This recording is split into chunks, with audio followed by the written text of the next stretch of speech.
Après 25 ans d'expérience, eh oui, de 1995 jusqu'à ce jour, Elton Store, l'unique shop congolais de Londres, na Grande-Bretagne, il est Londres, et Zaliko ça la fierté à la communauté nabiso, et surtout, il y a un homme d'affaires congolais sérieux dans la diaspora.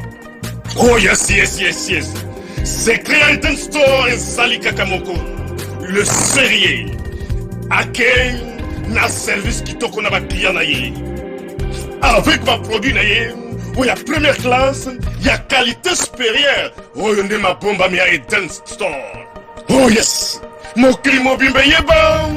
Ma maman à Londres va confirmer. Elton Store, c'est le berceau des produits cosmétiques. Il y a solo produits originaux. Et yes, les alipes perso et produits alimentaires, naturels et organiques. Au travers de nos produits cosmétiques, Elton Store détient le secret. Secret ya solo, où ya poso ya maman moi c'est qui toko. Poso ya moi so penza basali kolula, poso ya moi so mobala kotala ya lembate. Poso so ko tamboli masanga sima. Eh oui, yango ne ba produits ezote kama na kati ya Elton Store. Na ba produits alimentaires, où ya Elton Store, yango de secret ya cuisine ya maman congolaise. Eh oui, nyonso ko so pensa mobali na yo ezali. Pondu, matembele, ngai, ndole, fumbwa, ndunda, bilembwe, oyo nyonso penza, oyo kobonga pona cuisine na ezali. Oh yes. Olingi mobali na yo asepela na yo libela na libela. Olingi mobali na yo atala ka yo lokola mwasi azali kolula sika. Oh yes. Olingi mobali na sisa biloko nyonso tiela ka ye na mesa. Secret zali kaka moko. Elton Store.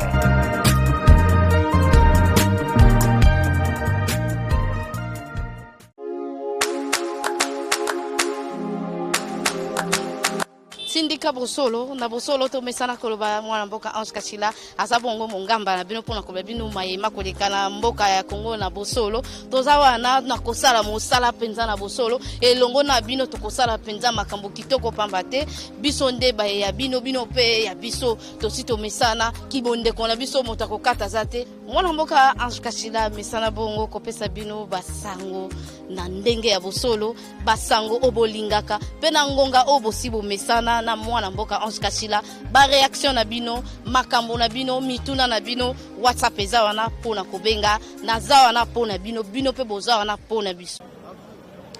Mbote mingi na ba zwili bakuya kolanda tindika na epa yo bozwami na bomesano ndenge na mesana ko pesa bino basango ngai wa bino Ange Kachila na mesana bongo ko lukela bino ba yo ba mekaka to balamba ka penza bilubu yango ya politiko na bomesano ndenge to mesana ko beta masolo na Bosolo nde sala kaite to kitaka esika oyo mai o ba ilamba ka penza bilubu na ndenge sengeli mena Bosolo na yengwana to kitaki na base pamba te lobby mercredi eza mokolo o ba juge ba ko prêter ba ko lapanda ina bango liboso ya baimboka ekozala bongo na ndako elobeli ya monene ya baimboka Kongo na ngwana tokiti epai ya bandeko ya IDPS pona kozua mwa maye o elekaki lobby pona kolakisa bino makanisi na bango lolenge nini ndeko Ruberwa awangani maye o elekaki na este alobi ete ayebi makambo wana te mebilili ekosaka biso te lokwa balobaka te radio esaka television te tongona kina bilili lolenge nini babandaki kosepela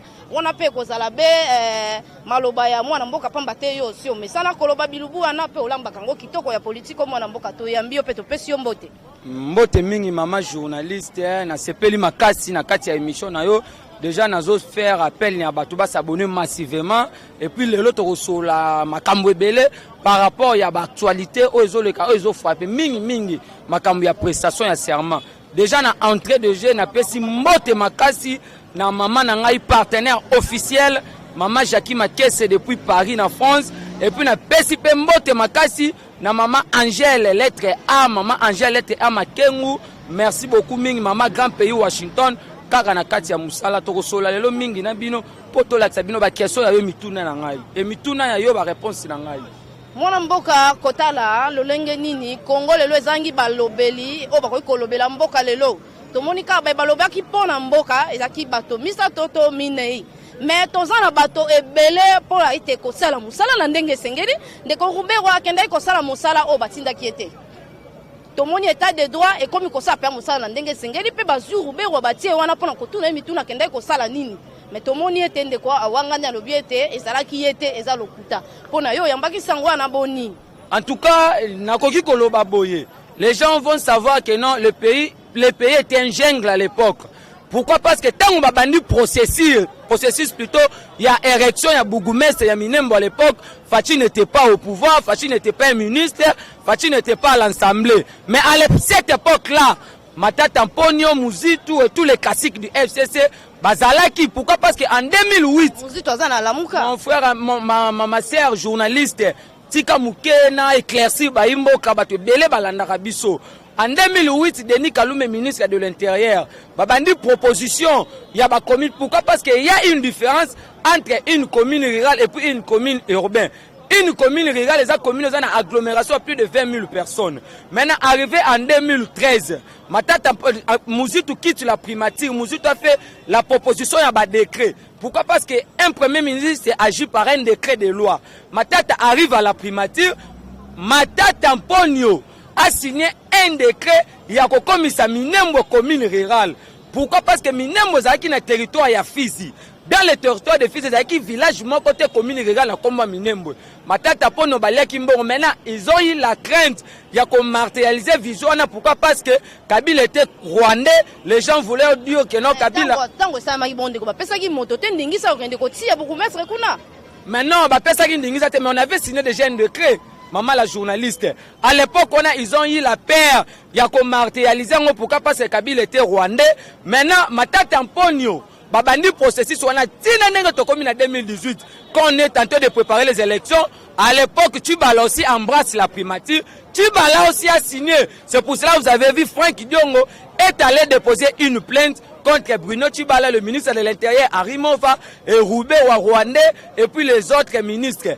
Maman n'a eu le lot commis na avènement ya Fachi, balingi bazwa bosoto wana bala ya Fachi. On a vu des campagnes d'intoxication, de diabolisation provoquées par Martin Fayulu, un inconscient politique qui ne maîtrise même pas la matière politique, en disant que non, Fachi est complice pour côté Kamabele na biso na mboka. Mais à l'époque, en 2013, Martin Fayulu était à l'Assemblée. Il est parmi des gens qui ont voté des lois à érection à Bougoumès, il y a installation à Bougoumès na Kata Minembo. Le lot Yotomoni Roubewa, parce que tant que chef d'État sali conférence de presse, le président de la République a dit ceci: le salut du peuple, c'est la loi suprême. Moi, je suis redevable à la population. Et lorsqu'on est à la contraire de la population, nous sommes censés de les rejeter en bloc. Alors que Roubewa, il y a une mission gouvernementale. Une mission gouvernementale, ça a été traité au gouvernement de Bati en conseil de ministres. Qui peut apporter aide humanitaire dans la sécurité. Arrivé là-bas, Roubewa installe un Bougoumès à Minembo. Quel était le dessous des cartes? Le dessous des cartes était quoi? Roubewa comme étant rwandais. Parce que la nationalité Roubewa toko douté en côté, voire même vient dans la carte à Paris à voyer bien ngo. Donc nationalité Roubewa toko koboya en côté. Rwandais bazaki na plan na bango machiavélique. Tant que chef de l'État a zongi na mboka, toyoki maintenant ba politicien oh ba mesala ko diaboliser ko intoxiquer population en train de le dire chef de l'État a suspendre yango. Mais Martin Fayulu passe pour faire une conférence de presse qui ne maîtrise même pas la situation ya mboka. Yo kana no mutu bazo tuna yo non Martin Fayulu, tu peux nous dire comment les Banyamulenge qui se sont retrouvés au Congo que tout na Monisco. Donc vous allez voir que non Martin Fayulu ne maîtrise rien. Maintenant tu sais que dit aboyi biloko wana. Roubewa a interpellé hier déjà à l'Assemblée nationale. Merci beaucoup, c'est ça le tas de droit. C'est ça les souhaits que l'IDPS a milité 37 ans pour que ces trucs de choses-là doivent être effectifs. On a vu parce que le lobby déjà va poser quelque chose liboso pour la makambo balkanisation. Déjà, se félicite les députés de la société civile. Oyo, ils ont tiré voire même à bout portant vis-à-vis à Roubewa. Parce que Roubewa avait dit que si on m'invite à l'Assemblée nationale, je vais dénoncer les commanditaires. Nous attendons que Roubewa dénonce les commanditaires s'il était envoyé par le chef de l'État. Total Yango, c'est pour ça que vous avez vu le président Fachi a mis Roubewa en défi en disant Roubewa qu'il a brandi un rapport de mission. Parce que dans le rapport de mission, il y aura ce qu'on appelle le matière inscrit à l'ordre du jour. C'est là où maintenant on va savoir que non, s'il était envoyé par le chef de l'État, ou soit ce qu'il y a son propre intérêt partisan. Donc, lobby déjà, parce que renvoyer qui va lobby mercredi. Mais lobby, il y a un serment Oyeza international, national, il y a monde mobimba. Oh, il faut bande connexion à cour constitutionnel va prêter serment. C'est que déjà merci beaucoup Nandeko Eliezer. Oh déjà le baki que non, ça ne dérange pas toko ko pousser Makambo Roubert attendre mercredi mususu pour topé s'allier na serment wana. C'est que Roubert a déjà parti au passé, déjà prévenu. Roubert sera arrêté. Vous savez pourquoi? Parce qu'il y a déjà une plainte. Dès lors que les juges de la cour constitutionnelle prêtent leur serment, on va maintenant abroger tous les lois personnelles plutôt, et puis tous les lois où haute trahison. Parce qu'à cette époque, là, Roubert ou un ministre qui a descendu. Vous savez pourquoi Roubert a ministre de décentralisation? Il a commencé à lutter pendant l'OTAN que pour miner comme territoire. C'est un dossier qui date de l'OTAN. Fatih n'a rien à voir avec ça. Parce que tous ces gens qui ont devenu aujourd'hui des donneurs de leçons, hier, ils ont mangé avec Kabila. Des Bemba, des Katumbi, des Mouzitou. Tous ces parce que les associations vont mettre ça en faillite. Ce sont des opportunistes politiques. Bateau bazol qu'à chaque fois bazol gâteau. C'est que Maman Roubert appartient au passé. Le chef de l'État, la loi, le salut du peuple, c'est la loi suprême. Déjà à ça, la commission scientifique, il y a la membre de délimitation. Non, non, général à Est. Pour ne pas que la macambouana, tokozwa réalité ya kitoko oyo bayimboka bakosepela. Mais mwana mboka mo bobangi moke ezali pamba te lelo ba ndeko ya PPRD basangisaki bakuluna tokobenga bango pamba te bato basimbaka ba machete soko sangisi bango pona kopesa bango misolo po ete batambola mokolo lobi population ko ya po ete azala liboso kotala lolenge ba juge o bakosalela mboka musala bakola pandai mais bato bakomi déjà na makanisi ya kopanza bato wana basimbaka ba machete po ete bameka kotia kozangisa bokengi na kati ya mokolo ya lobi. En tout cas, en fait, de reste mémoire, le fait tient tout ce qui est du Wamulumba. Il faut renouveler la classe politique. Vous savez, dans un état de droit, c'est aussi un pouvoir qui respecte la constitution. Des gens comme de Chadari, j'ai même ma main à couper. Si vraiment l'IDPS était au pouvoir déjà longtemps, déjà comme de Chadari, il n'allait pas voir même avoir des postes ministériels. Une personne qui veut être un président de la République, mais donc vous allez comprendre que Chadari, c'est un concept tout à fait. Chadari n'a pas commencé aujourd'hui à mobiliser tous ces koulouna-là du PPRD. En oubliant que non, Batouana, on a des dossiers, vous savez encore, c'est fou ici, comment il s'appelle? Chalère. Il a tué beaucoup de Congolais. Chaleur aza civil mazo tambola na mutu. Lisanga na ende ko tambola lobi mwana mboko. Esa bobangi tina bayo obo kende ko tala. Na royebisa ok non. Quand on parle de l'UDPS, on voit la population congolaise. L'UDPS c'est le parti où ça la père. Hier, nous étions dans l'opposition. Tosima Mindou quitté. Mais aujourd'hui, nous avons accédé au pouvoir. Kabila comme état militaire, il a fait 18 ans au pouvoir. C'est que l'IDPS a Rosalara na crainte. Il y a l'Ikamboumo côté. Le lot Tomoni Chadar a sangisi tous les inconscients politiques à PPRD, Bafena Kambere, et puis a sangisi na Bakuluna naye, Bapesi Bango Machette. Déjà, tu as alerté Ngobila. Il y a des patrons à ville. Tu as alerté voir même Nakasongo. Chef, il y a la police. Pour ailleurs, déjà, lobby. Chadari a mobilisé Bakuluna naye pour attaquer la population. Oyo, bazokende, pour soutenir le serment ya juge à cour constitutionnelle. Pourquoi? Parce que dans un état de droit, il faut que la cour constitutionnelle puisse fonctionner. Mais jusqu'à preuve de compter, la cour constitutionnelle ne fonctionne pas. Pourquoi? Parce que ces juges-là n'ont pas encore prêté serment. Vous allez comprendre, les gens peuvent se réunir pour boycotter les serments de juge de cour constitutionnelle. C'est là où vous allez comprendre que non, bateau FCC, ce sont déjà... Nous avons que ces pays... Yango zomona bazosala parce que bango bazana bango ba rwandais so ozum to rwanda burundais ozum to rwanda Janine Mabunda rwandaise ozu ba Chadari ba clone ya Mugabe en fait clique ya bato ba yana Congo ba s'enrichir biso le to tikali ba pauvre yango zomona à tout prix bazona ko mettre ba bâton de la roue bazona ko mettre ba croc à jambe pona ba éternel image ya IDPS na image ya président de la République lobby mobilisation cause à la chaleureuse. L'IDPS a milité pour la non-violence. Déjà, nous avons alerté le lot. Le lot tozoloba. Lobby pas mekako c'est la IDPS de l'autre côté. IDPS a milité pour la non-violence. Lobby toko marché toko ne ko soutenir pourquoi? Parce que ces juges-là sont représentés devant la nation congolaise. Nous allons partir par rapport à la loi organique aux faire fonctionner cour constitutionnelle. Mais lobby Chadari, ce qui a mobali vraiment abimisa tous les imbéciles du PPRD bakuluna o bazu machette pour na koluka ba attaquer population congolaise ezakenta ko banga bango balobi que non c'est Kabila qui dirige mais Kabila qui dirige beaucoup mi ko banga serment. Vous savez la crainte c'est quoi? C'est parce que cour constitutionnelle en 2023 ba rezo majorité fabriquée créée de toutes pièces. C'est pas Corneille Nangate, c'est que pour na bango aboué. Mais on ressent bandeko nini o bazana mwa bobangi po na ba o ba yebite mokolo lobi nini ko sala mai ko sala lo nini pamba te bato bazela mikolo boye mbambala ebele to zala na mboka moko ba yebi état de droit te ba ko batela miyibi tala kaka na kati ya parlement mingi ba batami baza miyibi babomi bato baboma bato kala bayiba makasi lokwa komi député moye ba simba ezate azui kazaka wana lati ya bombi bosoto ko kolba na bango nini ko ba kolanda biso. En tout cas maman webi mettre fois na sepela pourquoi parce que vous savez que l'histoire est éthique. L'histoire a retenu avec Joseph Kasavubu, un président timide. L'histoire a retenu avec Maréchal Mobutu, un dictateur. Et puis l'histoire a retenu avec Mouzé, un président qui nous avait amené de Rwandais ici. Et puis l'histoire a retenu avec Joseph Kabila, un régime sanguinaire, un régime de criminels financiers, de criminels économiques.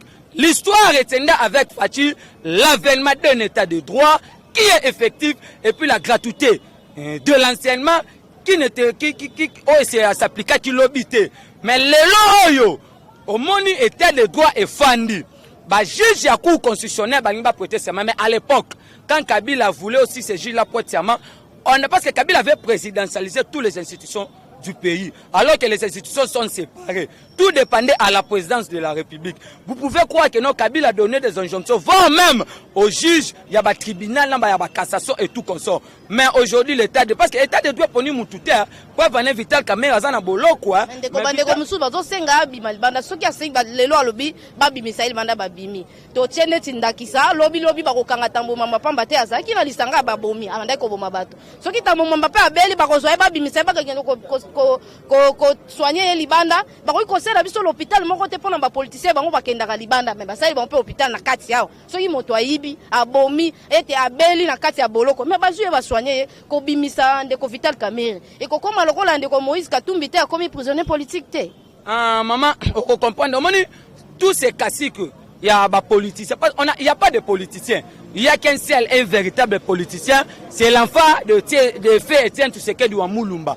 Félix Antoine Tshisekedi du Chilombo. Des Kamerhe, ce sont des gens qui ont tué, lapidé l'économie du pays. Pourquoi? Parce que si aujourd'hui on dit que Kabila détruit ce pays, c'est que Vital Kamerhe parmi Fayoulou, Mouzit et tout consort. Tu dois comprendre que non, Vital Kamerhe, c'est comme s'il était tenté de co-diriger avec le chef de l'État, il était tenté de co-gérer, ou soit il était le vice-président. Alors, notre président a été clair. Nous allons instaurer un état de droit. Il y aura compilé une justice indépendante. Cela veut dire quoi? Si toi, tu te permets de mettre tes mains à trésor public à l'État, ce n'est pas moi qui va t'arrêter. C'est la justice qui est une juridiction indépendante. Mais on a vu Vital Kamerhe comme quand on a un problème à santé. Bon, comme on dit que la santé n'a pas de prix, c'est pour ça que vous avez vu, il y a eu le silence radio.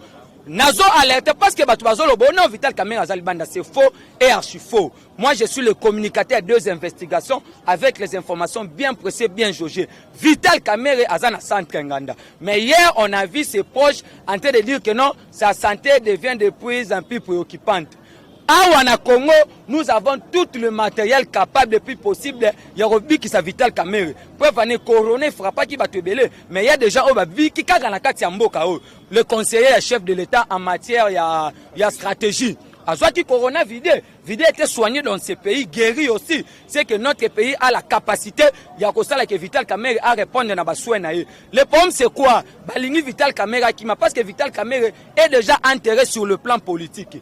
Aza privé na droit ya veto c'est Kamerhe parti au passé. Maintenant comme ba potiers à la ranine, ceux qui a koti boloko a kosa maladie, ceux qui a kosi maladie ba roluka ba il babi misaye, c'est faux. Fachi avait dit ceci parce que dans ce pays la Fachi, vous allez comprendre que Fachi c'est un président flexible. Fachi quand il est allé à Goma, vous savez qu'est-ce que Fachi a dit? Fachi a dit ceci. Vital Kamerhe jusqu'à preuve de contraire sur le pacificateur. Mais la justice doit nous crédibiliser dans le dossier de Vital Kamerhe. Et pourquoi? Parce que l'état de droit c'est aussi innocenté et crédible. Cela veut dire que moi je n'ai pas un problème particulier avec Vital Kamerhe, mais Vital Kamerhe est tombé dans la main de la justice. Laissez la justice faire son travail en toute responsabilité. Il ne faut pas étouffer la justice parce que cette justice est oumeli n'a qu'à instrumentaliser, n'a qu'à militantiser. C'est pour cela que tu vois tous les gens du FCC, ils ont la crainte de la justice. Parce qu'à travers la justice, tous ces gens-là vont être interpellés. Parce que la politique à chef de l'État. Chef de l'État, nous allons libéraliser l'appareil judiciaire. Oh, mais là, qui n'a pas injonction politique. Vital Kamera a place à Kokendete.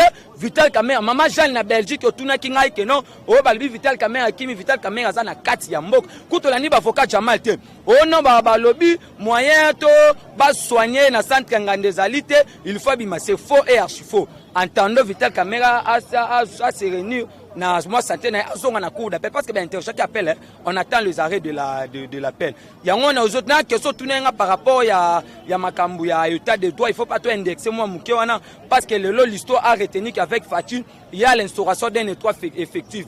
Merci déjà beaucoup parce que à l'époque, le juge là on veut prêter ça. Kabila n'avait pas même contacté l'Assemblée nationale et le Sénat. Je mets quiconque a défi de me trouver le compteur parce que professeur Bagnac a ça la déclaration lobby. À l'époque, quand ces juges là ont prêté serment à la Cour constitutionnelle, Kabila n'avait pas même informé le Sénat et l'Assemblée nationale. Mais aujourd'hui, comme il y a un état de droit, Fatih est censé de respecter les tests parce que dans un état de droit, nous tous nous sommes inclus. Les collègues MIBE connaissent les opprimés. Cela veut dire quoi? Tout indexer moi question en bas parce qu'on répond en conformément avec les lois du pays. Le pays fonctionne avec les lois. Le pays ne fonctionne pas avec les individus au Kabila lobby et que ça. Kabila c'est qui? Kabila c'est un ancien président. Oh ya kosonga les sous na pouvoir te. Et ça n'a pas si Kabila pas kengo ça reste à 40 conseil des ministres. Donc Kabila faut que autant. Parce que pour mes amis, loi organique. Il y a article 10. Un bar 013 bar 025 oh ya 2013. Pour sa fonctionnalité dans l'organisation cour constitutionnelle. Et je mets tous les juristes du FCC en défi de prouver la population congolaise le contraire. Les juges de la cour constitutionnelle sont représentés devant la nation, devant le chef de l'État et puis devant le bureau du Conseil supérieur de la magistrature, devant l'Assemblée nationale et puis devant le Sénat. Cela veut dire quoi? Tu sais que c'est une institution. Nous avons 4 institutions. Dans Momamba Janine Mabouna, ce ne sont pas des institutions. Ce sont des institutions collégiales. Quand on parle de Janine Mabouna, on voit des députés. Quand on parle de Tamomamba, on voit des sénateurs. C'est que on est le quoi invité. Cela veut dire quoi? Yo organisé fait ou invité en son ayé fait au salemate. L'autorité compétente qui peut déclencher la procédure, c'est bel et bien le président de la République. Pourquoi? Parce qu'à 3 députés, 3 sénateurs baillés, le serment aura bel et bien lien. Déjà, nous alertons la population congolaise, tant nationale qu'internationale. Pourquoi? Parce que tant on va juger, on va prêter serment. Oui, je prends acte. Je vous confirme. Il va leur investiture. L'histoire retiendra avec Tshisekedi l'avènement d'un état de droit. C'est là où les gens vont comprendre que non, dans ces pays, il faut que l'IDPS a ouvert la pouvoir jusqu'à un avènement de Jésus-Christ. Toto de rotondi tomoni na miso ete bato ya lotoko totikela bango nzunga lotoko balamba ya politique totikela bango ya bango politique tomoni ete mitu ekosalama to kala posa kolokota te o ezanda kisana pesi na mama moko bo biso ba mama to komi mwa likolo me bozo ba pe komi koleka biso yo sala eloko moko na Facebook oza ata na bilembo te osali mwa light moko lobi Tshisekedi ateki mboka ateki minembo na Rwanda obiteke avant koma Rwanda on le canon par Burundi na minembo ti na Rwanda eza na distance à combien de kilomètres oyebite bomoni ete bilembo foko la kisaka to marabizengi bazoba te Facebook eza place bazoba te tozo comme ça on place à bizengi pona nini to komi na suka mona mboka sika oza penza na moi loba ya suka po ete to kabona pona en fait le loba suka eza boye. Il y a Batou Bébé, il a déjà vu Adonis na Canada. Merci beaucoup. Donc, le Lobasu que ça. Moi numéro, on peut passer ça. Oui, on peut s'appeler numéro. On a conclu, on a fait ça moi numéro. Donc, le Lobeza Boye. Lobby, le serment, il y a un juge qui a le bien lien. Pourquoi? Parce que la crainte, il y a un cassi qui a FCC, c'est quoi? Si ces juges-là prêtent le serment, Kabila. Parce que la Cour constitutionnelle, c'est là où on peut dire que Kabila est éligible ou soit inéligible. La Cour constitutionnelle, c'est là où on peut invalider ou soit valider des députés. Pourquoi? Parce que la CENI proclame les résultats qui sont provisoires. C'est la Cour qui a défini les résultats. Donc, Mamouze Bele, il faut le décortiquer parce qu'à l'UDPS, il y a des procureurs généraux près le peuple que je suis en train de défendre les intérêts de la population congolaise. À l'UDPS, on ne défend pas des individus. Pourquoi? Parce que Etienne Tshisekedi est parti, mais il y a l'état de droit. Oh yo, et ça si mamon, mbote déjà na baye mingi bazola nanga, mon numéro est plus 243 84 101 32 09 plus 243 84 101 32 09. C'est votre procureur général près le peuple, l'avocat du peuple. Na pesi déjà moté na maman nanga Angèle Makangu lettre A grand pays Washington na kata Château Rouge. Merci beaucoup maman. Na pesi mbote pe na ma partenaire officiel maman Jackie Makese mponi mère ya ba talaka na kata ba Château Samba mère wana France ezate. Na pesi mbote na papa Sam ya maman Régine depuis New York. Ah papa merci beaucoup na moni marambo. Donc vous êtes tellement belé vieux Guilé Pembele na kata Luanda sans procureur général près le peuple mambozate. To solaming merci beaucoup maman. Toto ndio botondi tokomi na suka to yaki kozwa baimbo ka bako komilenge lelo lenge nini mokolo ya lobi ekoleka ba juge bako klapa ndai na bango mokolo ya lobi po ete makambo ke ne penya na ndenge senge bino nyonso bokolela bato nyonso bayiba kala baboma kala bakeko bomba mabe na sena bana bakosala musala wana tozala posa bilombe basala biso musala po ete kongo ngo kende liboso tokomi na suka po na kopesa matondo mingi na biyumbu yo azaki sima kamera na pesi matondo mingi na bazalisi ya chaîne papi keli rifa kisombe bango ende bazalisi ya chaîne ya tindika télévision na ba nyonso balingaka tindika bosolo ngai ya bino 11 kashila na pesi bino matondo mingi Mike Luzola Diopé Jeannette Kashila tokutani mbala sima.